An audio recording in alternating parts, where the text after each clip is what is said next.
Que bom que nós estamos vivendo esse domingo de hoje. Esse é um domingo muito especial no calendário da igreja. Esse é o domingo de Pentecostes. Eu pedi para o pessoal ali da Alcolher, acende a primeira fileira de luz embaixo da galeria, para que a gente possa ficar ali, viu? Ali, isso. Ali, ó, lá a primeira, embaixo da galeria. Você tem seu gás aí na mão, toma ele, fica com...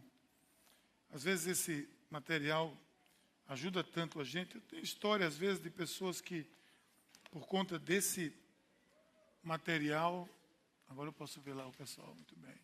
Estou vendo vocês. Não posso ver muito, porque eu tenho uma certa miopia, mas dá para enxergar. Então, hoje é o domingo de Pentecostes. Domingo de Pentecostes. É um domingo no calendário da igreja, uma das datas, eu diria, mais significativas que existem no calendário da igreja. Porque é o domingo em que a igreja começou. A igreja começou no dia de Pentecostes. Por quê? Porque a igreja começou para fora. No dia de Pentecostes, aquele grupo que já havia crescido um pouco, mas que ali naquele momento tinha um pequeno grupo dos apóstolos, os 12, 11 depois 12 de novo, eles estavam ali por um mandato e ali veio o Espírito Santo. Ali começou a igreja, porque dali a igreja se tornou uma igreja missionária. Ali a igreja se tornou uma igreja para fora. Mas tem muita história em relação ao Pentecostes e a gente às vezes resume Pentecostes a muito pouco diante de tudo que isso significa para nós como cristãos. Porque, veja bem, se foi o dia em que a igreja nasceu, deve ter sido um dia muito relevante. E sendo assim, cabe a mim e a você avaliar por que foi relevante, por que foi importante. Olha, depois de 3 anos, desde que Jesus chamou um por um dos seus discípulos, que depois vieram a se tornar os apóstolos, nesses 3 anos, eles viveram uma intensidade de vida com Jesus que, muito provavelmente, nós aqui nunca vivemos. Porque eles, por exemplo, eles tocaram em Jesus, eles abraçaram Jesus, fisicamente sentiram Jesus e nós nunca vivemos isso. 3 anos de intensa relação, comendo, bebendo, sorrindo, vivendo com Jesus. Ora, isso é, já de antemão, provavelmente o melhor curso de discipulado que alguém poderia fazer em qualquer circunstância, não é verdade? 3 anos com Jesus, só intensamente recebendo dele. Não tem seminário, não tem mestrado, doutorado, não tem nada que possa superar algo parecido com isso. Muito bem. No entanto, esses homens que conviveram com o sobrenatural, eles conviveram, eles viram intensamente, e várias vezes, eles viram pessoas serem curadas, eles viram deficientes visuais enxergarem, eles viram gente com muletas andar, paralítico, paraplégico, voltar a caminhar. Eles viram prostitutas serem recuperadas, livres e abençoadas, pessoas que viviam a vida totalmente devassa. Eles viram Zaqueu, no grande milagre, em que Zaqueu, quando atingido pelo poder do Espírito Santo, Zaqueu simplesmente devolveu tudo que tinha levado ilegalmente das pessoas, 4 vezes mais. Isso é um grande milagre. Eles viram isso. Eles viram...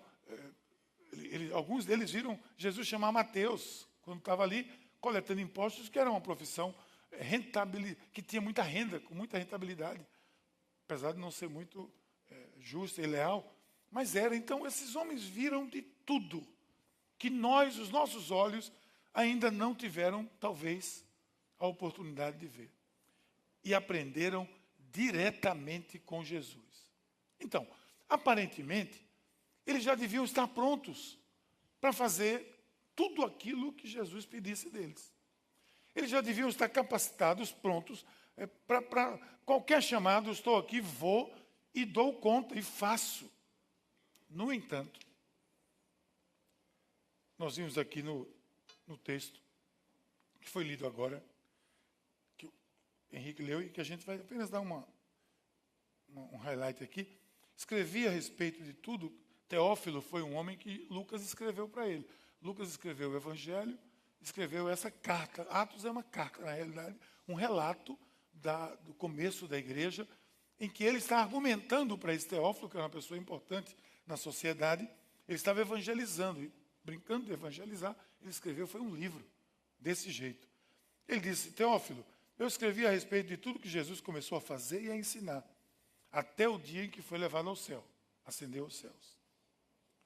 Depois do seu sofrimento, morte, crucificação, etc., Jesus apresentou-se a eles e deu-lhes muitas provas indiscutíveis de que estava vivo. Apareceu-lhes por um período de 40 dias, falando-lhes acerca do reino de Deus. Certa ocasião, ele deu essa ordem. Olha qual foi a ordem. Vê bem. Comia com eles, já ressurreto. Outra coisa que eles viram. Jesus ressuscitou e comia com eles. Porque Jesus não era fantasminha, não era... Jesus era um corpo ressurreto. Comendo com eles, diz o texto. Jesus disse: olha, gente, não sai de Jerusalém. Não saiam de Jerusalém. Esperem pela promessa do Pai, da qual eu lhe falei. Imagina agora os discípulos, os apóstolos ali, todos estavam com Jesus, 40 dias, Jesus ia ser assunto aos céus. Ele disse: foi agora, o que é que a gente vai fazer? Vamos sair pelo mundo. Aí Jesus diz: não saiam.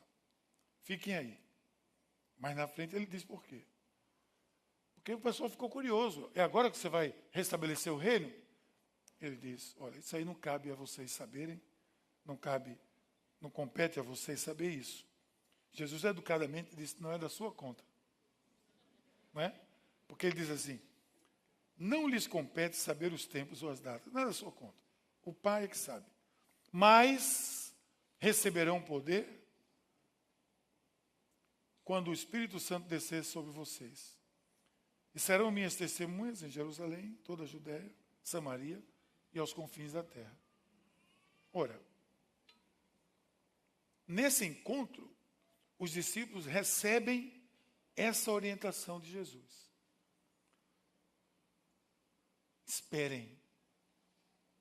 Então, hoje, como dia de Pentecostes, eu gostaria de falar sobre o fator Pentecostes. O que é um fator Pentecostes? Eu quero ter essa frase, guarde isso. Esperar, por quê? Para quê e por quê? Por que esperar? 3 anos com você, aprendendo de tudo, vendo de tudo, treinado pelo mestre. Por que eu vou esperar? Esperar para quê? Esperar por quê? Jesus disse: espere. É isso que nós vamos ver aqui. Por que esperar? Porque no versículo 4, no 8, quando ele diz assim: esperem, não saiam de Jerusalém, ele diz: espere pela promessa do Pai que eu lhe falei. E tem duas frases aí que dizem muito bem: receberão poder quando descer o Espírito Santo sobre vocês e serão minhas testemunhas até os confins da terra. Responde essas duas perguntas. A primeira: para quê? Para receber o poder. Por quê? Porque aí vocês agora vão para os confins da terra. Vão para os confins da terra. Para fazer a obra. Para fazer aquilo que eu vou mandar vocês fazerem. Porque do jeito que vocês estão, não estão suficientemente capacitados para isso. Pode ter sido uma surpresa para eles mesmos, mas foi uma exortação muito clara de Jesus. Uma exortação muito clara de que eles deviam ficar quietos até que eles fossem capazes, capacitados, empoderados, vamos dizer assim, que é uma palavra tão em moda. Que eles fossem empoderados. Então, vamos responder a essa pergunta: esperar para quê e por quê? Esperar para quê e por quê? Primeiro, pense nisso comigo. Esperar até serem capacitados. Esperar para me capacitar. É isso que eu preciso fazer. O fator Pentecostes na minha vida é o que vai me capacitar para fazer a obra que Deus quer que eu faça. Porque, olhe, observe, todos os grandes servos e servas de Deus tiveram suas esperas. Sabe quem não gosta de esperar? Nós. Eu e você. A gente não gosta de esperar. A gente quer sair, a gente quer fazer. Nós somos, como diz a palavra, nós somos avechados, né? Somos muito avechados. Noé esperou, sem entender aquilo, construiu essa arca aí, construiu um negócio assim, que não tinha hidrodinâmica nenhuma, coisa esquisita. E ele lá, eu imagino ele batendo pau ali, quebrando. E, o que isso vai acontecer? Deus estava preparando Noé para ser o grande líder que ia levar a humanidade a uma reconstrução. Quando Moisés esperou, passou quanto tempo no deserto? Era o filho do faraó adotivo lá. Ele saiu, foi expulso, passou anos e anos no deserto, naquele oásis lá. Paulo tem uma experiência com Deus fantástica, sobrenatural. Ele viu um clarão, viu a voz de Jesus dizer: Saulo, Saulo, por que me persegues, tal, tal. Viu aquela luz, aquela coisa. Depois ele poderia ter saído direto. Vou sair por aí pregando agora. A Bíblia diz que ele passou 3 anos nas Arábias. Ninguém sabe onde foi exatamente, nem interessa. Sabe que ele esteve em algum lugar, se preparando, se capacitando. Depois de ter uma experiência profunda com Deus e com o Espírito Santo de Deus, porque o Espírito Santo foi que jogou ele ali no chão, foi o Espírito Santo que mostrou para ele, foi Jesus, ele mesmo, que disse a Paulo. Então, se esses homens e tantas outras mulheres e pessoas de Deus que se esperaram para se capacitar para fazer a obra de Deus, assim eu e você, nós temos que nos capacitar para viver o projeto de Deus. E aí, nós vamos ler agora um outro trecho aqui da Escritura, do mesmo texto, do capítulo 2, que eu deixei para agora, que isso foi, Jesus disse: esperem aqui. Eles esperaram. Vem o capítulo 2, o que foi que veio no capítulo 2? O Espírito Santo, de maneira especial. Poder, falava em línguas estranhas, cada um ouvia na sua própria língua, etc, etc. Poder do Espírito Santo. E aí começou a vivência da igreja. Pedro faz aquele sermão fantástico, e aí começa a vida dos cristãos, como eles viviam. Por que veio o Espírito Santo? Para eles poderem viver assim. Olha como é que eles viviam. O texto vai dizer aqui, 42. Eles se dedicavam ao ensino dos apóstolos e à comunhão a partir do pão e às orações. Todos estavam cheios de temor e muitas maravilhas e sinais eram feitos pelos apóstolos. Os que criam mantinham-se unidos e tinham tudo em comum, vendendo suas propriedades e bens, distribuíam a cada um conforme a sua necessidade. Todos os dias continuavam a reunir-se no pátio do templo, partiam o pão de casa em casa, juntos participavam das refeições com alegria e sinceridade de coração. Louvando a Deus e tendo a simpatia de todo o povo, o Senhor acrescentava diariamente aqueles que iam sendo salvos. Entenda por que houve Pentecostes. Porque houve esse fator Pentecostes. O que é isso? É quando o Espírito Santo veio para dizer: agora vocês vão ser igreja. Agora vocês vão ser comunidade. Agora vocês vão ser corpo de Cristo. Agora vocês vão ser. Porque agora vocês podem. Porque agora vocês têm o Espírito Santo. Quem tem o Espírito Santo tem o quê? Tem o fruto do Espírito. Fruto do Espírito. Por isso que eles estavam prontos para viver. Olha o que diz o texto. Começo logo, 42, 43. Eles se dedicavam ao ensino dos apóstolos e à comunhão. Ao partir do pão e às orações, estavam cheios de temor e muitas maravilhas e sinais eram feitas pelos apóstolos. Então, veja isso aqui. Esperar para quê? Para me capacitar. Esperar por quê? Porque eu me capacitando, eu vou poder fazer as maravilhas que os apóstolos faziam.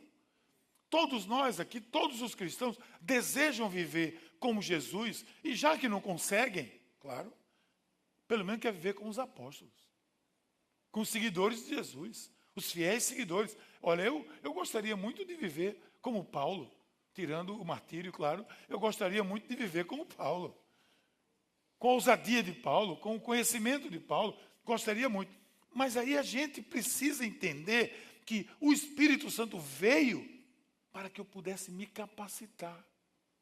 Fator Pentecostes, FP.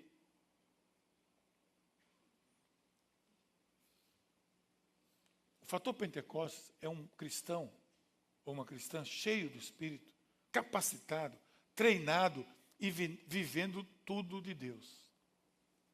Olha o que Paulo diz lá em 2 Coríntios. Ele diz isso, não tá na tela. Esse verso foi um verso muito importante, chamado meu para o ministério, que diz assim: não que por nós sejamos capazes de pensar alguma coisa, mas a nossa capacidade vem de Deus, que nos fez ministros para sermos ministros de uma nova aliança. Não que por nós sejamos capazes de fazer alguma coisa, mas a nossa capacidade vem de quem? De Deus, do Espírito, que nos capacita para sermos ministros da nova aliança, para sermos aqueles que levamos a nova aliança adiante. Mas tem que ser capacitado pelo alto. O fator Pentecostes é isso. É um cristão que se capacita. Tem outro FP, que é o fator presunção, que é o presunçoso, que acha que pode fazer. Eu me garanto. Já faz essa palestra aqui no concílio, tranquilo, tira de letra, já fiz 10 vezes. Faz lidera esse ministério aqui, tranquilo, já liderei tantas vezes. Eu faço até sem orar, capaz de alguém dizer isso. Ou seja, confia em você mesmo. Jesus disse que sem ele a gente não podia fazer nada. De onde vem essa presunção de que eu posso fazer alguma coisa sem ser capacitado pelo poder de Deus? Não saia do lugar se você não estiver disposto a se capacitar pelo poder do Espírito Santo. Quando a gente entende isso muito bem, a gente vai ser mais fiel à capacitação, vai ser mais fiel ao discipulado, ao treinamento. Vamos ser menos ousados, eu diria até menos atrevidos a fazer alguma coisa sem estarmos preparados pelo Espírito para fazê-las. Um cristão que tem um fator Pentecostes na sua vida, ele vai viver com propósito.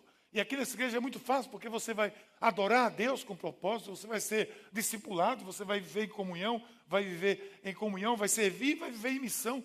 Esses são os 5 propósitos da nossa vida. Um cristão que se enche do Espírito, se enche para isso. Tem muita gente aí, sapatinho de fogo, que não tem fogo nenhum.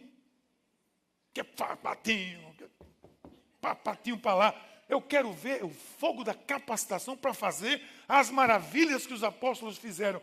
Eles levaram o evangelho para o mundo. Sapatinho de fogo que fica no mistério, num lugar escondido aí, batendo o pé, não conhece o que é a maravilha de que Deus quer fazer de nós. O que Deus quer fazer de nós é levar o evangelho, o amor de Deus, a todos os cantos da terra. Isso é o que é o Pentecostes. Esse é o fator Pentecostes na nossa vida. Capacitação. Esperar para quê? Você vai dizer, esperar para quê? Saul não esperou. O sacerdote não chegou. Demorou muito. Ele disse, eu resolvo isso aqui. Eu faço. Eu faço aqui o sacrifício, eu faço tudo. Acabou Saul, acabou-se. Conhecido como o desastre de Israel. Quem foi? Saul. Davi, o grande rei que até hoje é louvado, porque era homem segundo o coração de Deus. Presunção nunca. Fator Pentecostes é dependência para me capacitar. Espere a ser capacitado pelo Senhor. Amanhã nós temos aqui PDL formação. Todos os líderes de célula em treinamento, todos os líderes de célula também que quiserem, e os líderes em treinamento, devem estar aqui amanhã às 20 horas. Para serem treinados. Mas na minha célula, já multipliquei 5 vezes. Parabéns. Quer multiplicar 10? Se capacite mais. Quer multiplicar 15? Se capacite mais. Seja humilde o suficiente para dizer, eu preciso me capacitar. Coisa boa essa. Esperar para quê e por quê? Eu acredito que pelo texto, eles esperaram para poder aprender a viver em comunhão. Porque viver em comunhão só no poder do Espírito Santo. Porque o afastamento de Deus, o nosso afastamento de Deus, desde as origens nossas e hoje também, nos levou a desaprendermos a viver em comunhão uns com os outros. Nós desaprendemos isso no mundo que nós vivemos, e nós vivemos num mundo cruel, um mundo que não olha para o próximo, um mundo que tende ao isolamento, um mundo que vive para si mesmo, um mundo egoísta.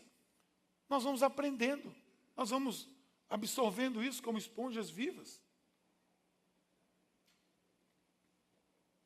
Gente que opta por se isolar, que evita compartilhar, difícil. Daí vem Deus com o seu Espírito Santo e vamos colocar isso em ordem. Ele quer, no dia de Pentecostes, ensinar a viver em comunhão, porque é essa maneira que nós vamos viver no céu, gente. Isso aqui é um ensaio. Isso aqui é um ensaio de como nós vamos viver no céu. A igreja é um ensaio. Então, como é que eu posso não querer viver em comunhão e eu quero ir para o céu? Então diga assim, não quero ir para o céu. Pelo menos para esse. Arrume um terceiro céu, um quarto. Porque esse aí eu não quero. Porque eu sou daquele que diz assim, deixa eu no meu cantinho, não quero nada com ninguém. Tudo bem, Deus te abençoe. Mas você há de entender que em algum momento Deus quer que você se relacione. Sabe por quê? Porque Ele não lhe criou um ser individual, isolado. Ele criou você um ser social. Na hora que Ele viu que Adão estava sozinho, viu esse negócio não vai dar certo. Vou fazer algo melhor, fez a mulher.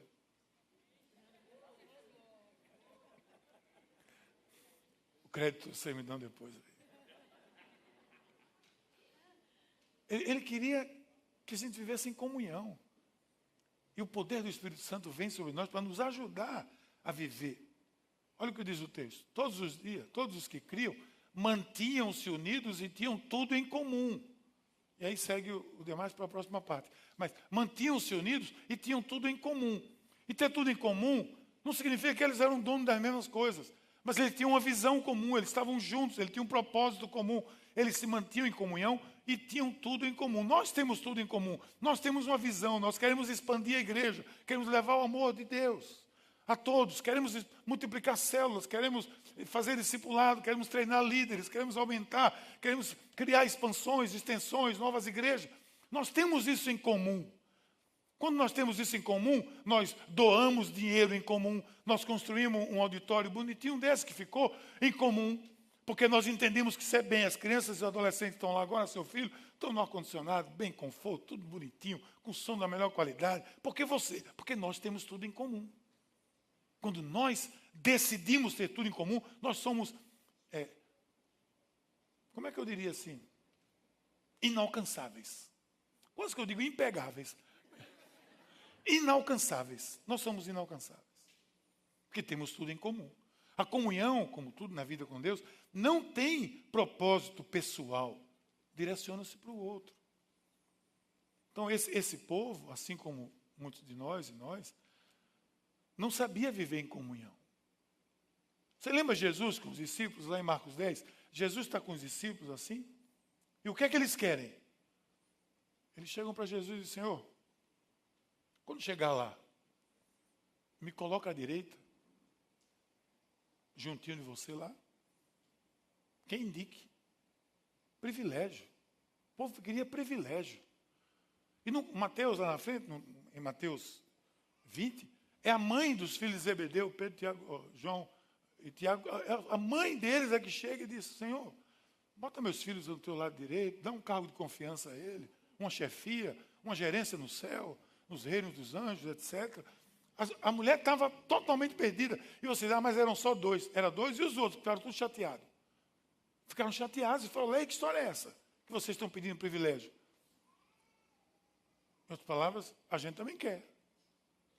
Porque eles não sabiam viver em comunhão. Eles não sabiam ser igreja. Tinha que ter um poder especial de Deus na vida deles. Assim como tem que ter na nossa, para sermos igreja, para sermos família de Deus, povo de Deus. Onde você desenvolve isso? No convívio, no relacionamento. A cura para isso só vem com o Espírito Santo. É por isso que a gente investe em pequenos grupos, em células. Porque você pode estar numa igreja, gente, você pode estar numa igreja, porque tem gente que, por aí que diz assim, eu não gosto dessa igreja não, porque ela é muito grande. Eu gosto de igreja pequena, onde eu conheça todo mundo. Ok. Qual é a igreja que você conhece todo mundo? Vamos lá. Uma igreja de 200 pessoas. Ih, ficou muito grande já. Ficou muito grande. Já não conheço o filho de Dona Maria, não conheço. Nasceu o filho de Dona, a gente nem soube, não colocaram no boletim.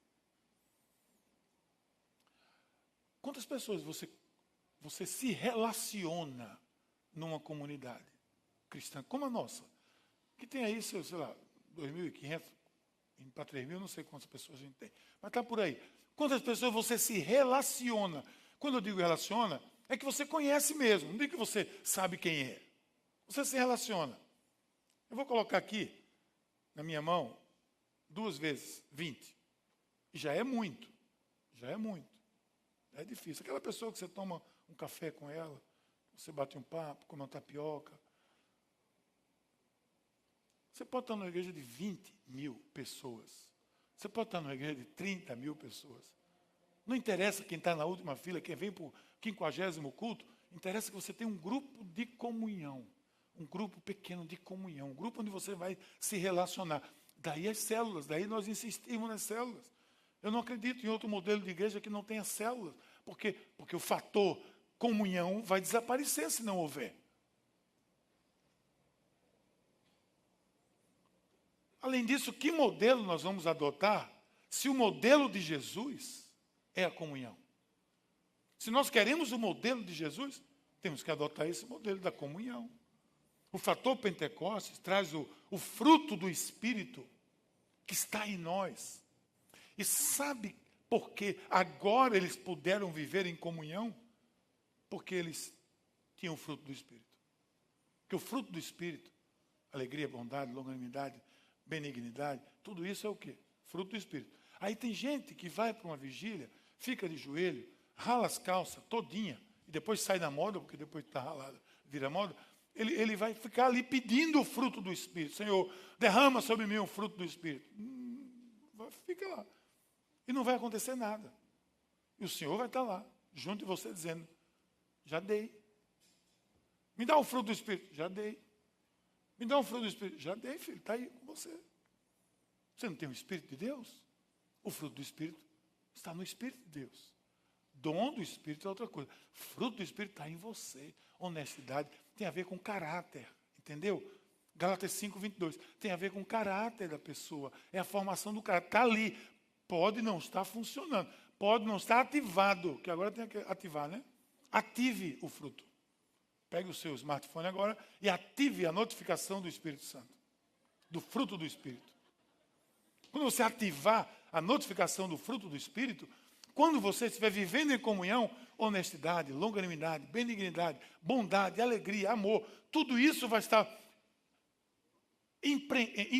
entranhado no meio da comunidade. Aí é capaz, aí é possível viver em comunhão. Desculpa, porque eu nunca olho para vocês, estão tão escurinho aí.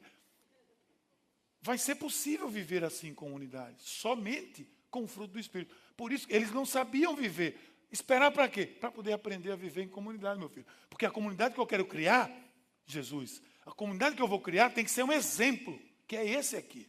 Atos 2, 42 e 47. Esse é o exemplo. Essa é a comunidade que eu quero criar, para ser exemplo para o mundo todo, para ser o exemplo da igreja que leva meu nome. Fruto do Espírito. Então espera que vocês não estão prontos. O que mais? Você vai esperar para quê?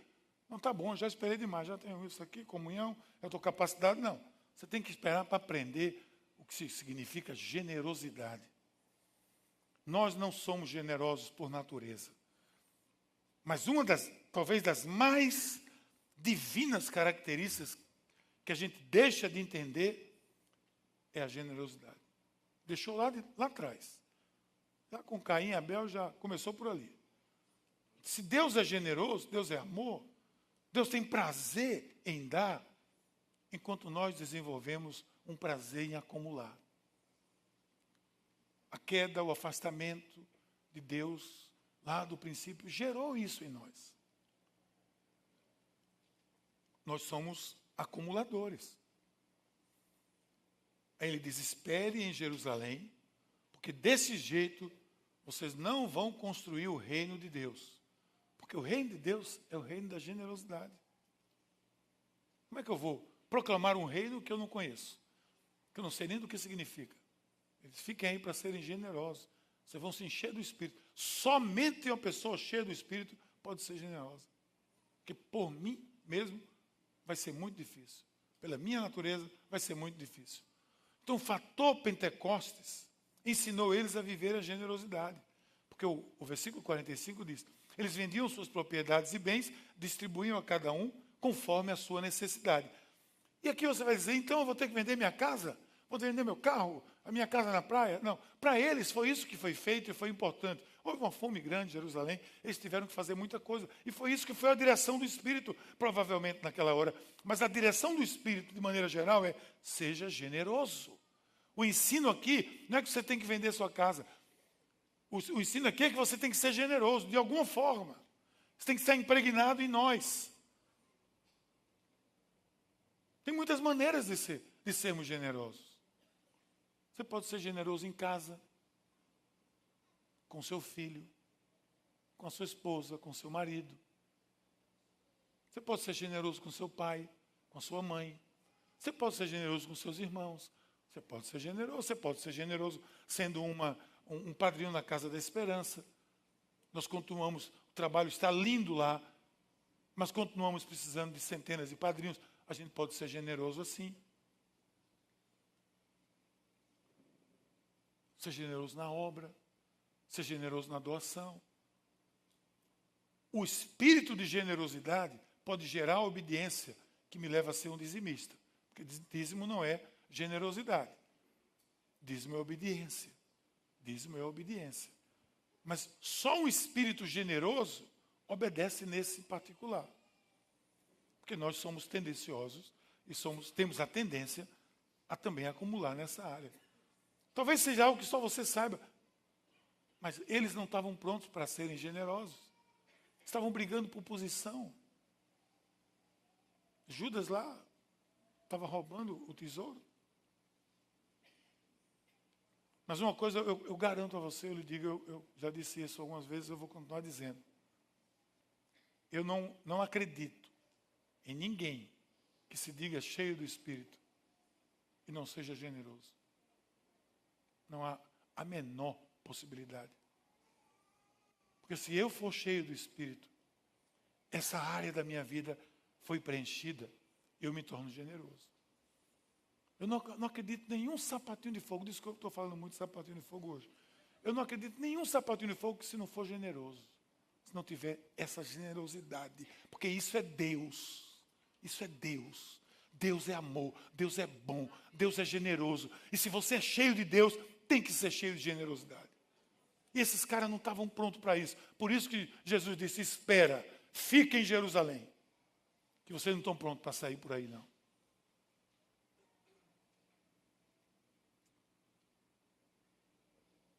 Ser cheio do Espírito é ser tocado por esse fator Pentecostes. Se assemelhar a Deus, porque Deus é generoso.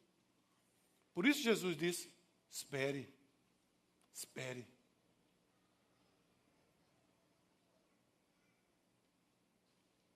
Essa igreja está aprendendo a ser generosa e nós vamos continuar aprendendo. Está aprendendo a ser obediente. No mês de fevereiro, vou dar uma prestação de conta para vocês.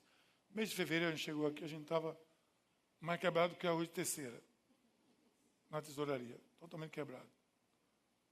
Arrecadamos quase nada do que precisávamos para segurar as contas do mês. Fizemos um apelo, conseguimos suprir tudo. Suprimos tudo naquele mês. De lá para cá, março, abril, maio, março já melhorou muito. Abril e maio, especialmente, nós zeramos as nossas contas. Zerar significa, nós não terminamos o mês devendo a ninguém. Agora a gente precisa mais para poder investir, né? Porque só fez pagar. Mas isso significa o quê? Significa que a gente está crescendo nisso.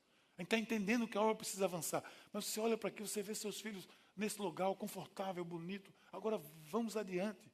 Nosso vizinho aqui está vendendo esse negócio aí. Vamos comprar. Ó, eu teve uma visão aí recentemente que se segure. Sabe o que eu fiquei pensando, pastor Geis, esses dias? A gente sonhando, né? A gente gosta de sonhar. Se eu não sonhasse, gente, a gente não estava aqui agora. Eu gosto de sonhar mesmo. Eu estava dizendo, eu, Geis, pensando, eu, Geis e Gabriel ali. E se a gente fizesse aí algo para as crianças, mega, assim, um super Pais Kids, onde tinha boteco, seria Pais Kids. Coisa linda. Aí, durante a semana, virava um maternal da paz. Para você colocar as suas criancinhas lá. E aí se autofinanciava. Quem sabe, né? Você que entende disso, depois a gente conversa sobre isso. Fechando parênteses, esperar para quê? Até para isso a gente tem que esperar. Esperar para quê? Esperar por quê? Para edificar essa igreja. Foi para isso que Jesus disse para ele: esperem aí, porque vocês vão edificar uma igreja. Vocês vão edificar a minha igreja. A gente precisa edificar uma igreja. Então, Jesus diz, esperem em Jerusalém, porque não temos uma igreja para edificar, e desse jeito não edificaremos nada. Isso é a conversa paralela de Jesus. A igreja se edifica, pelo menos em duas dimensões. Primeiro, para dentro. O aspecto da comunhão. Olha o que o texto diz. Todos os dias, continuavam a reunir-se no pátio do templo. Partiam o pão em suas casas. Juntos participavam das refeições com alegria e sinceridade de coração. O pastor Gabriel disse algo muito interessante aqui hoje. Ele disse que todos os teólogos do mundo e do Brasil e dessa igreja concordam com esse versículo, que os crentes gostam de comer. Porque além deles partilhar o pão todo dia nas casas, eles se juntavam para comer de novo. Mas os cristãos gostavam de se reunir, gostavam de estar juntos. Isso ajuda a edificar a igreja. Em amor, em alegria, com o fruto do Espírito. Quando a gente diz que as células trazem vida, é assim. Vida em comunhão, é a igreja para dentro. Desenvolve vida, relacionamento, edifica um ao outro. Tudo isso é a igreja voltada para dentro. Só que ela não pode ficar aqui. Existe gente que ama esse tipo de igreja, que não é a igreja de Jesus Cristo. Porque a igreja não pode ser só voltada para dentro. Ela é voltada sim para dentro, mas ela tem que ter outra dimensão. Acredite ou não, tem igreja que quando vê chegar muita gente de fora assim, tem convidado, tem visitante aqui hoje? Eu nem vi. Quem está aqui pela primeira vez hoje? Oh, bem-vindos, viu? Deus abençoe. A gente ama vocês, viu? Gosta de receber vocês. Mas tem lugar que você chega que o povo diz, quem é esse povo que está vindo para cá? Alô? Esse é o povo que Jesus ama. É o povo que Jesus ama. Aqui não, a gente vive aqui a dimensão do para dentro para que a gente possa explodir para fora. Para levar o amor de Deus. Aí vem a dimensão do fora. Porque olha o texto. Louvando a Deus e tendo simpatia de todo o povo, e o Senhor lhes acrescentava todos os dias os que iam sendo salvos. Louvavam a Deus, ganharam a simpatia do povo, e o Senhor ia acrescentando os convidados, os visitantes, os cursilistas, o menino do Happening, o jovem do Crossword, o jovem das células, as pessoas das células, iam acrescentando. Por quê? Porque caíram na simpatia do povo. Mas eles não poderiam viver isso se não fosse o fator Pentecostes. Porque só o Espírito Santo é que pode fazer isso na vida de alguém que vive num mundo do tipo que a gente vive. Só o Espírito Santo, só o poder do Espírito Santo pode fazer isso na vida de alguém que vive no mundo que nós vivemos. E assim é. Esperem em Jerusalém e recebam o poder para sair, representar Jesus e fazer as maravilhas que os apóstolos fizeram. Foi o fator Pentecostes que impulsionou a igreja para fora dos seus domínios. E é para isso que nós precisamos lembrar que foi para isso que o Espírito Santo veio. Foi para isso que o Espírito Santo veio. Para isso Jesus disse, esperem. Para isso Jesus está dizendo para você, calma. Você conheceu a Cristo ontem, você quer liderar uma célula? Não, venha para o PDL, treinamento, formação amanhã, vá aprendendo, vá se capacitando, porque você vai servir a Deus com toda a propriedade. Viver em comunhão, você vai terminar se decepcionando com alguém? Vai. Se você tiver o fruto do Espírito, não, você vai ter bondade, benignidade, honestidade, graça, amor, alegria. Você vai entender as pessoas, você vai amar mais. Tudo isso é possível se viver se nós vivemos o fator Pentecostes em nossa vida. Para isso, nós vivemos a igreja de Jesus Cristo. Para isso, veio o Espírito Santo. Para dar poder para a gente ser a igreja que Ele quer que nós sejamos. Deus querido, muito obrigado, Senhor, pela presença do Teu Espírito Santo entre nós. Hoje, esse dia tão significativo, Senhor, nós te agradecemos porque o Teu Espírito Santo veio, nos deu o fruto do Espírito, nos capacitou a viver em comunidade, a sermos generosos, a olharmos a igreja como edificadores da igreja. Muito obrigado por tudo isso. E nos ajude a transbordar nesse Espírito, para que a gente possa viver o Teu propósito nesse mundo e fazer a Tua obra, no nome de Jesus. Amém. Tem um tempo de adoração com esse louvor que tem tudo a ver com aquilo que Deus quer para as nossas vidas.